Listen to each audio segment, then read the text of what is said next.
Assalamualaikum warahmatullahi wabarakatuh.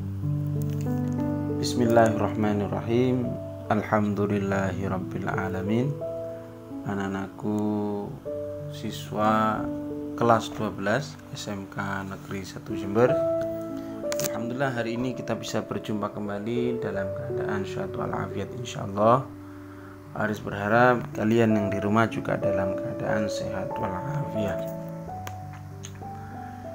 Anak-anakku semuanya, hari ini kita masuk pada bab yang kedua, yakni bab tentang iman pada qada dan qadar.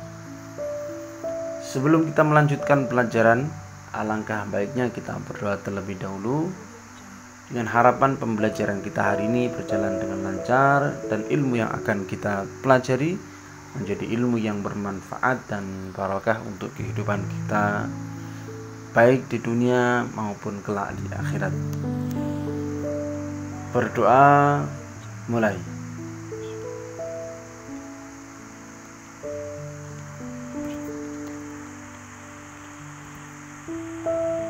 Berdoa selesai. Baiklah anak-anakku semuanya, pada pembelajaran iman pada qada dan qadar ini, pertama kita harus mengetahui apa itu pengertian dari qada dan qadar. Jadi qada dan qadar ini adalah dua istilah yang berbeda. Sedangkan qada yaitu adalah segala ketentuan Allah yang ada sejak zaman ajali, yang mana bisa diartikan bahwa qada ini ketentuan Allah yang sudah ada sebelum kita diciptakan. Jadi adalah rencana Allah untuk makhluknya nanti, ketentuan Allah untuk makhluknya nanti ketika sudah diciptakan. Kemudian sedangkan qadar adalah ketetapan Allah terhadap seluruh makhluknya tentang segala sesuatu. Qadar ini lebih pada realisasinya. Jadi ketika manusia itu sudah diciptakan, makhluk Allah itu sudah diciptakan, jadinya seperti apa, itu adalah qadarnya.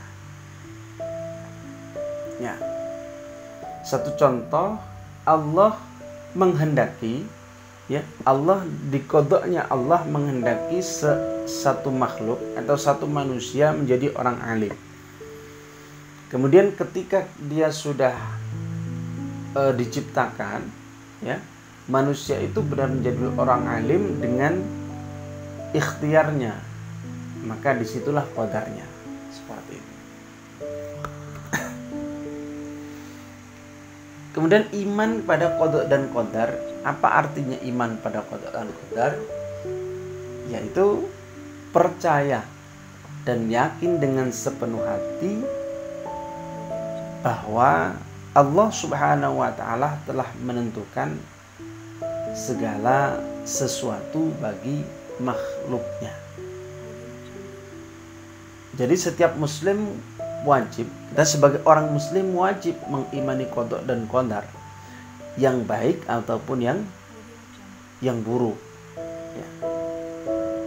Sebagaimana dalam firman Allah dalam Quran surat Al-Hajj itu dikatakan, yang artinya bahwa apakah kamu tidak mengetahui bahwa sungguhnya Allah itu mengetahui apa saja yang ada di langit dan bumi? Bahwasanya yang demikian itu terdapat dalam sebuah kitab atau Lauhul Mahfuz. Sungguhnya yang demikian itu amat mudah bagi Allah. Jadi segala sesuatu yang ada di dalam bumi, di atas bumi dan di bawah langit itu sudah dalam ketentuan Allah, ya, di dalam qada dan qadarnya Allah. Iman pada qada dan qadar ini sebenarnya meliputi 4 prinsip. Yang pertama adalah iman kepada ilmu Allah yang qadim, yang maha memulai, pemulaan. Jadi yang maha terdahulu. dan dia mengetahui perbuatan manusia sebelum mereka melakukannya. Nah, ini tadi karena memang sudah ditentukan oleh Allah Subhanahu wa taala. Yang kedua, iman bahwa semua qadar Allah telah tertulis di Lauhul Mahfuz. Segala ketentuan Allah yang terjadi pada kehidupan manusia, pada kehidupan makhluknya itu sudah tertulis di Lauhul Mahfuz. Kemudian iman kepada adanya kehendak Allah yang berlaku kekuasaannya yang bersifat menyeluruh. Wallahu ala kulli syai'in qadir. Allah terhadap setiap sesuatu itu adalah berkuasa. Iman bahwa yang keempat adalah iman bahwa Allah Subhanahu wa taala adalah zat yang mewujudkan makhluk, yaitu Allah Subhanahu wa taala adalah sang pencipta, yang lain adalah makhluk. Jadi Allah itu disebut sang khaliq gitu kan. Kalau kalian pernah dengar sang khaliq itu adalah sang pencipta, sedangkan yang diciptakan kita ini manusia ini adalah makhluk, makhluknya Allah Subhanahu wa taala. Jadi qada dan qadar itu biasa disebut dengan kata satu takdir. Jadi bagi manusia dan makhluk lain ada pandangan takdir baik dan takdir yang buruk. Tetapi dalam pandangan Allah semua takdir itu baik, karena keburukan tidak dinisbatkan pada Allah Subhanahu wa taala. Tapi keburukan itu kembali kepada diri kita sendiri, seperti itu. Selanjutnya anak-anakku, kita membahas tentang dalil Al-Qur'an tentang qada dan qadar. Dalil yang pertama yakni terdapat pada surat Al-Qamar ayat 49. Inna kulla syai'in khalaqnahu biqadarin. Artinya sungguh kami menciptakan segala sesuatu menurut ukuran atau menurut ketentuan ketetapan yang ditentukan oleh Allah. Jadi setiap sesuatu yang terjadi di bumi ini, di alam semesta ini sudah sesuai dengan ketetapan Allah. Quran surat Al-Isra ayat 13. Ini adalah dalil Al-Quran yang kedua. Wa kulla insanin alzamnahu ta'irahu fi 'unuqihi wa nukhriju lahu yawmal qiyamah kitaban yalqahu mansura. Artinya, dan setiap manusia telah kami kalungkan atau catatan amal perbuatannya di lehernya, dan pada hari kiamat kami keluarkan baginya sebuah kitab dalam keadaan terbuka. Jadi dalil ini menunjukkan bahwa segala yang terjadi pada diri kita itu sudah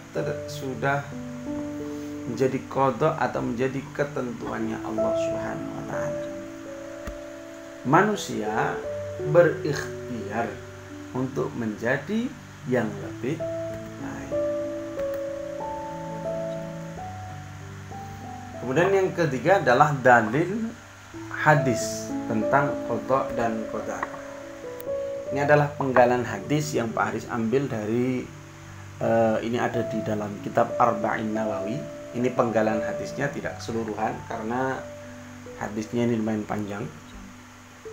Bismillahirrahmanirrahim. An Abdullah bin Mas'ud radhiyallahu anhu qala haddatsana Rasulullah sallallahu alaihi wasallam wa huwa shadiqul masduq. Inna ahadakum yujma'u khalquhu fi batni ummihi 40 yawman nutfatan. Thumma yakunu 'alaqatan mithla dhalik, thumma yakunu mudghatan mithla dhalik, thumma yursalu ilaihi al-malak fayanfukhu fihi ar-ruh wa yu'maru bi 4 kalimatin.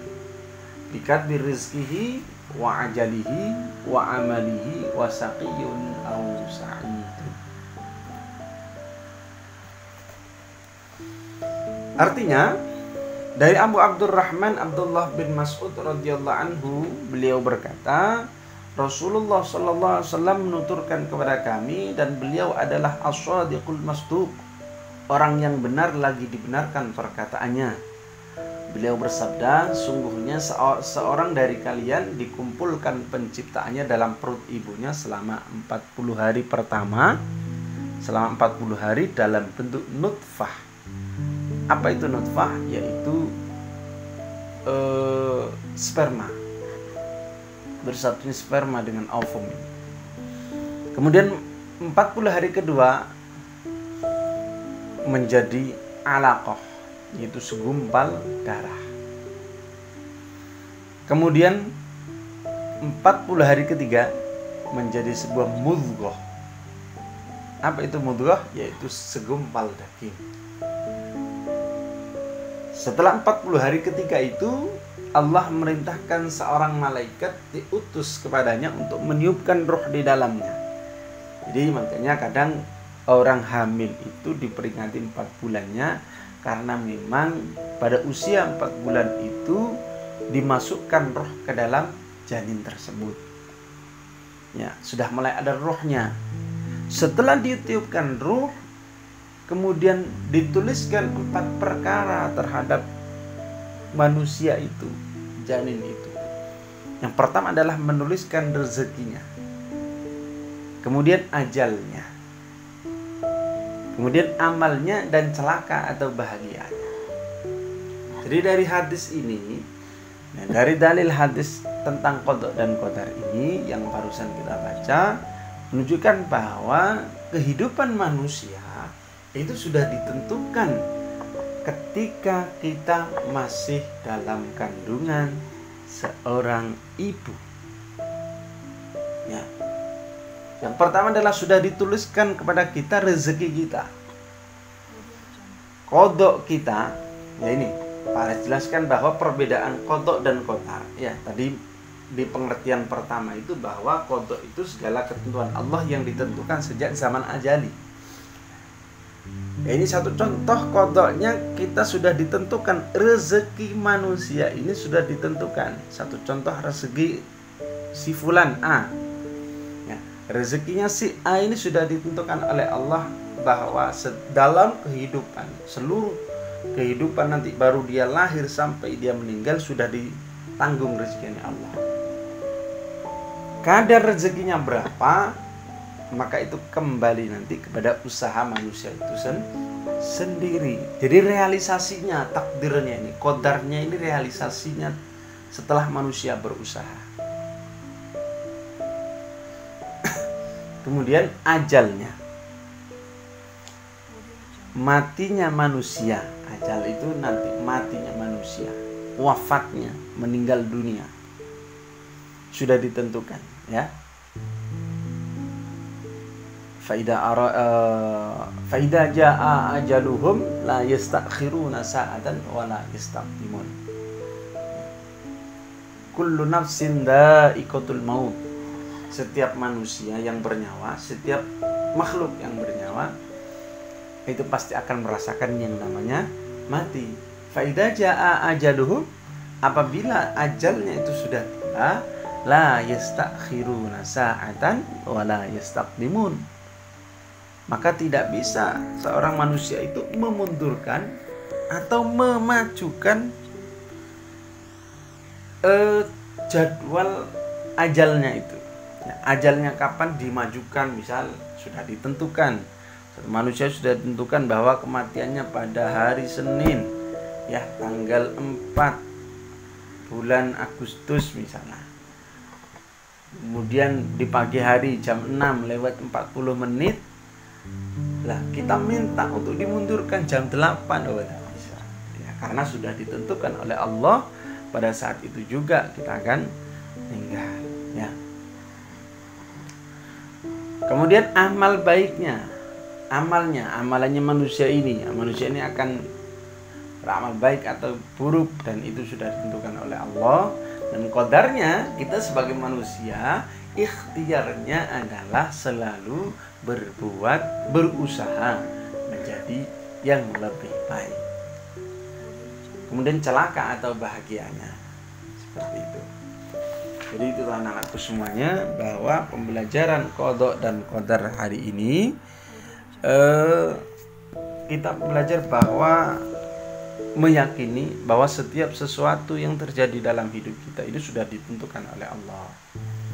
Baik, sudah ditentukan, dan takdirnya Allah itu dalam pandangan Allah tadi, sebagaimana yang Pak Aris sampaikan sebelumnya, bahwa dalam pandangan Allah, takdir Allah ini adalah semua adalah baik, tergantung manusianya. Kemudian ketika ada yang perilaku buruk, maka kita kembalikan kepada diri kita. Ya, seperti itu. Jadi mungkin anak-anakku sekalian, cukup itu saja pembelajaran kita pada hari ini. Kita lanjutkan di pertemuan berikutnya. Nanti kita akan membahas tentang kewajiban beriman kepada qada dan qadar, kemudian makna beriman qada dan qadar, dan macam-macam dari takdir itu sendiri. Jadi takdir itu ada macam-macamnya, nanti ada 2 macam, ada mu'allaq, ada mubram. Bisa kita pelajari di pertemuan yang berikutnya. Semoga ilmu yang kita pelajari pada hari ini menjadi ilmu yang bermanfaat. Kita sambung di pembelajaran yang akan datang. Nah, ikan kakap, ikan tenggiri. Cukup sekian dan terima kasih. Assalamualaikum warahmatullahi wabarakatuh.